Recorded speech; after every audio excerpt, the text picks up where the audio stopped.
In today's video, we are gently hinting to nature that we are done with the summer's merciless heat and ready for a change of season by dressing our porch in autumn's colors.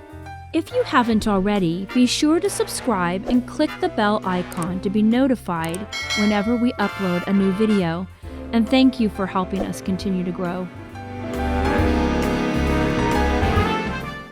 And all at once, summer collapsed into fall. Oscar Wilde. Every leaf speaks bliss to me, fluttering from the autumn tree. Emily Bronte. In the little house where the Pixies are attempting to stay cool, it has become a daily fight to save the leafy folk from heat exhaustion or worse. At some point in the last month, a moment only vaguely remembered as the heat has addled our ability to recall anything but immediately necessary information, the sun appears to have scooched itself forward and leaned in to get a better look at what we are all doing down here. This has led to weeks of record-breaking over 100-degree weather, strange dry winds, and lower humidity than Louisiana knows what to do with. In the Potager, the once happy plants have drooped in visible despair at the scorching heat, and the leafy folk, who sit in mostly sunny areas, are sporting a mess of UV-burnt leaves. Even the large oaks and pecan trees are filled with brittle brown foliage. No burn orders have been put in place, but the sun appears to feel above being ordered about by humans of any rank or authority. In our neck of the swamp, there has been almost no rain for a month, a shockingly long time if counted in Louisiana hours. Barring a brief downpour right before Idalia twirled her destructive self across Florida and several adjoining states. However, random electrical storms and daily winds seem determined to spark blazes across the southeast. As the temperatures continue to climb past 108 degrees, with relative feels of 114 or more daily, the giant oaks in Louisiana had finally had enough of summer's shenanigans and decided collectively that fall had arrived, dropping a thick carpet of leaves across the state in a bold declaration of intent to move on with the seasons. The sun peered down at the oak's defiant stand and was not impressed. The Pixies, however, were inspired by the brave tree's position on adhering to proper seasonal change, and besides, they were more than ready for autumn with its pumpkin spice smells and earthy harvest colors and cooling temperatures. So, a plan was devised to reimagine the long back porch with inviting new shades of color on the furniture and bits of subtle fall decor to prepare for those few weeks between too hot to bear and too cold to deal with, when we customarily take advantage of every moment to enjoy the rare pleasantness of the outside. Starbucks and Hobby Lobby jumped right on the Pixies bandwagon to convince nature that autumn had arrived and recommend that she temper her heat index, without us even asking them to. Pumpkin spice everything and apple cinnamon somethings were suddenly plastered across every advertisement and drive-through, and rows of pumpkins, scarecrows, and candles and leafy garlands were strung down aisles with abandon. Though if we are being honest, Hobby Lobby was finished with summer in May and ready for fall by July. Their enthusiasm for being at the head of the pack with any seasonal change simply cannot be understated. Because the only possible time to do anything out of doors right now is early in the morning and sometimes after dark, it was decided that our determined little group would rise with the sun to begin the task of reclaiming the porch. It turns out that the sun is an early riser, and the golden pixie is not. So while the tiny human caught up on her sleep, we, the blurry-eyed and barely conscious, prepared to take on our project. But first coffee, and some strong tea, and a bit of breakfast for the furry folk was in order. And for a few moments we sat and enjoyed the somewhat cool of the morning, and mentally prepared ourselves for the next step. The next step was to give ourselves a clean palette with which to work, and so we did.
It had been a few years since we had reimagined the furniture, and most of it had been through a major hurricane, countless animals, and human use, and was frankly looking a bit frightening at this point. It was time for a change. I had run across these vintage metal outdoor chairs at a thrift store for $5 a piece, and had decided we could patch up their boo-boos and give them a fresh new start. So they had been waiting in the wings for just this moment. And while the older siblings went to work getting rid of the flaking paint, priming, and spray painting the chairs our chosen colors, the Pixies and I cleaned up the other furniture and began making trim out of casting resin to fancy up our old tired pieces.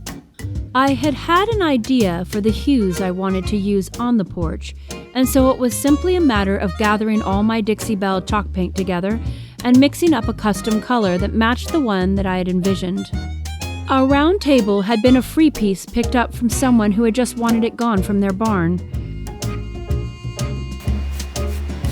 The sidebar had been a cheap bookshelf from a desk set that we had repurposed with paint and some free stone tiles that we had found. And 16 years later, I can't believe this piece is still usable. The bookshelf was a $10 find that I wasn't sure exactly what to do with, but it was solid wood and I knew it had the potential to be fabulous. And then Hurricane Ida hit, and everything that wasn't essential got put on the back burner for a longer than ideal time. The chairs were a thrift store find years ago and were originally red and thus $2.50 a piece.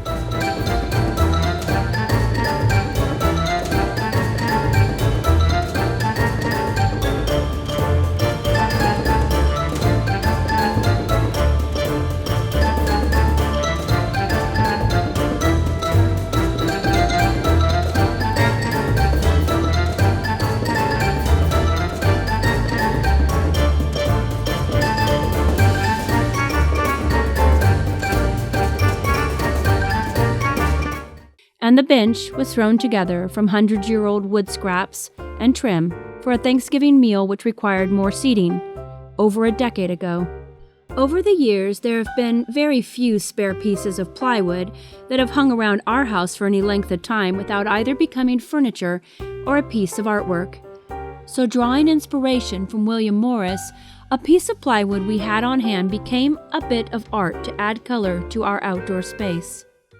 The baby cats were a bit concerned that we had removed their decor and left them with a very empty porch, but we allowed them to peek in at what we were doing before they headed off to sniff out where we had relocated their planter boxes to. They weren't sure why we had put them all in a more easily accessible locale, but they approved of our design thus far and took turns trying out their fit. Before the porch could be put back together and decorated, it needed a good cleaning. And so, adhering to the principle that many hands make light work, the task was quickly accomplished.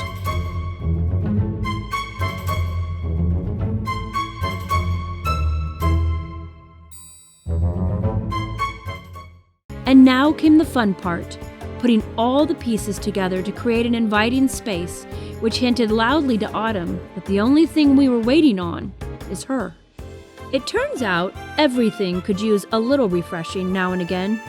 Sometimes it's as simple as breaking out of a stale old routine and trying something new. Other times it requires a whole project, a few cans of paint, and some elbow grease.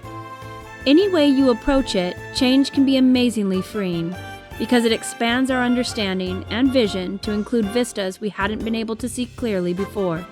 It lays down new neurotransmitters and gives us a sense of accomplishment, rewarding us with those coveted dopamine hits that bring a sense of satisfaction and happiness.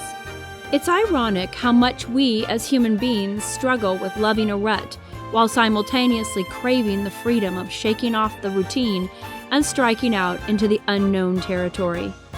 While a few cans of paint and a bit of fall decor is not exactly a polar exploration, and may not even change the sun's mind, sending it back into its respectful distance from the earth, if it gives those of us in the little house a sense of hope that sooner or later the cooling winds of change will blow autumn in, well then the effort was worth it.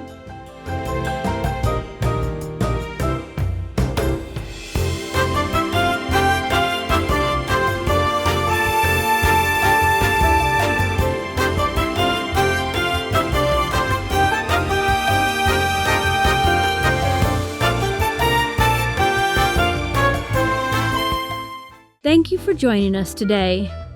We hope you will like our video, comment, and even share, as well as subscribe to our channel, as it all helps us to continue to grow.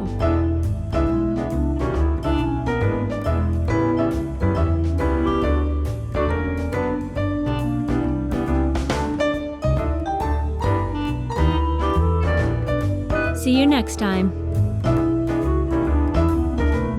As long as the earth remains, there will be planting and harvest, cold and heat, summer and winter, day and night. Genesis 8:22.